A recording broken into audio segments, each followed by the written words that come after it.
mean, he wins by unanimous decision. We saw flashes of how great Shakur Stevenson is, but it's not the performance that I think we needed from him, because I think he needed the stoppage. I think he needed the knockout.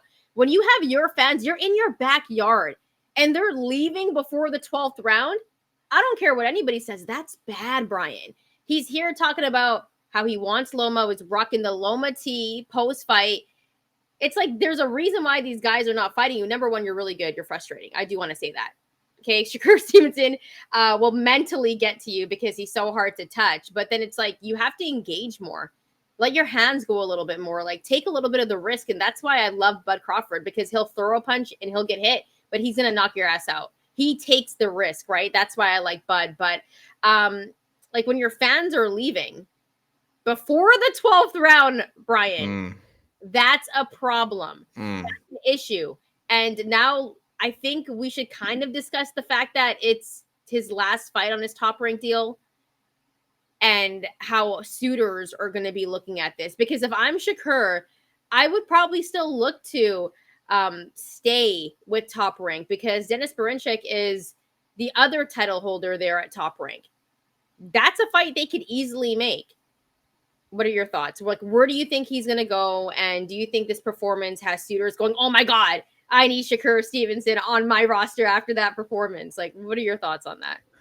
I don't think he's not going to make money somewhere else, because ultimately he's polarizing and he's one of the best boxers in the sport. People are bored by him, but I still feel like people are going to be interested in like what actually happens if he gets a fight of his caliber. Like, I think the opponent has part of this too. In XL, we actually do. We're both watching the Shane Mosley Jr.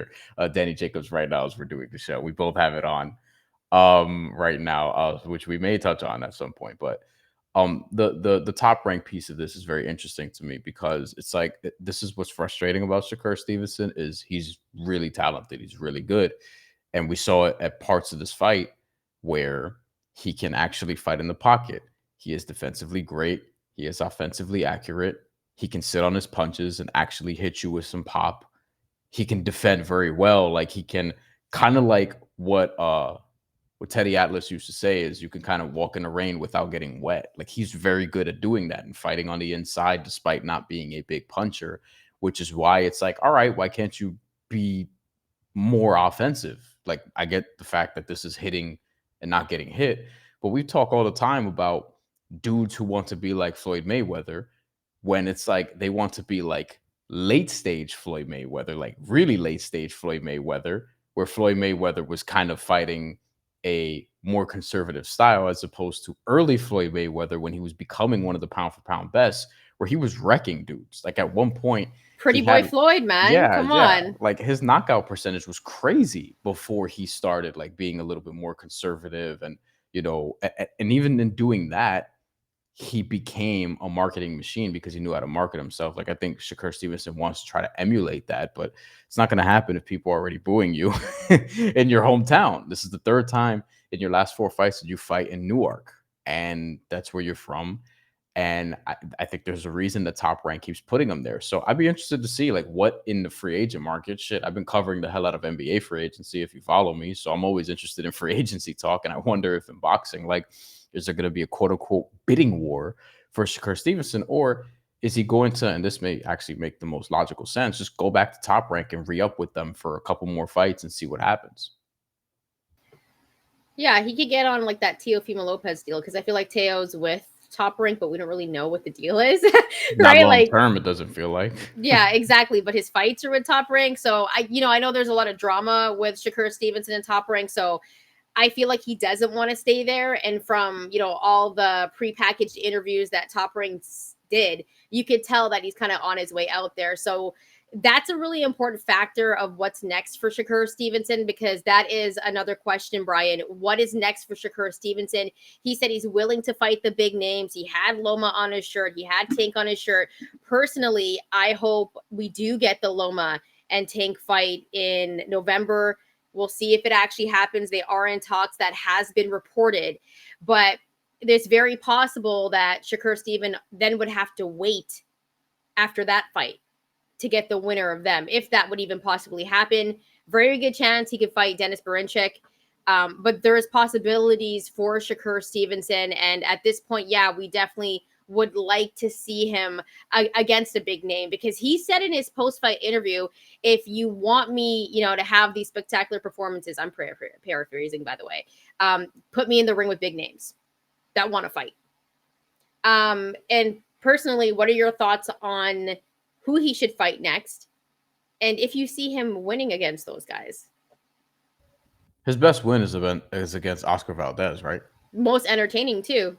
Yeah. Jamel Herring was entertaining, but Yeah. my favorite fight from Shakur was the Oscar Valdez one. And like, Valdez is one of my favorite fighters, so he just picked him apart in that fight. But we haven't seen a Shakur performance like that since how long? I think Oscar Valdez too is the only guy he's fought that you would say is a top flight guy in that. Like, he was one of the best at that weight class at the time that they fought at super featherweight. It was a unification fight. You know what I mean? He beat Conceição also, who got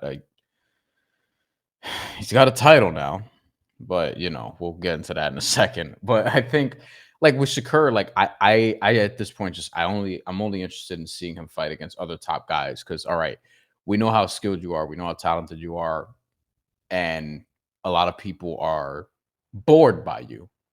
So let's see you against a top guy, whoever that may be. Like, he beat somebody today who a lot of people thought, in Artem Harutyunyan, who beat Frank Martin.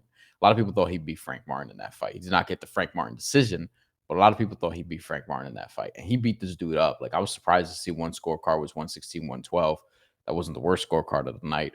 And ultimately, like, he won a one-sided decision. I gave Shakur all but maybe like 2 rounds.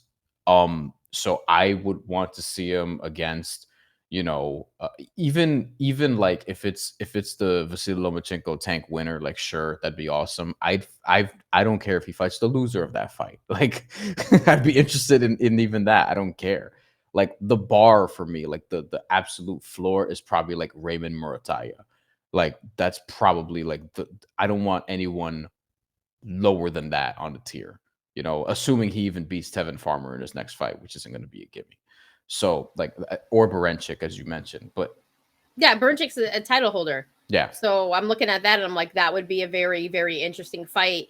Also, if some rumors, Navarrete, yes. If Navarrete is going to stay at 135 even after the Berinchik fight, sure, that'd be great.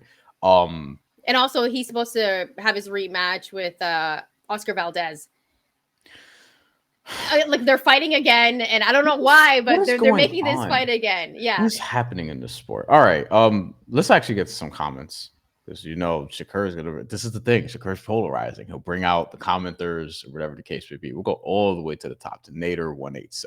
Thank you, Nader, for joining the show. I almost feel like I'm saying a slur. Shakur is a counterpunching defensive fighter, but damn, can we get any highlights on his way to a big fight? Nobody wants to fight this guy, and it's not because he's too good.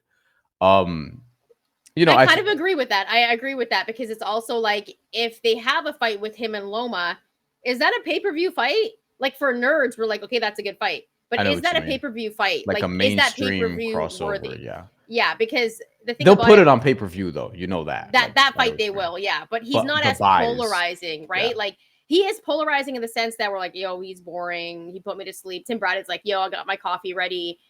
And people are commenting on how boring he is. But those are all the wrong reasons to be polarizing, in my opinion.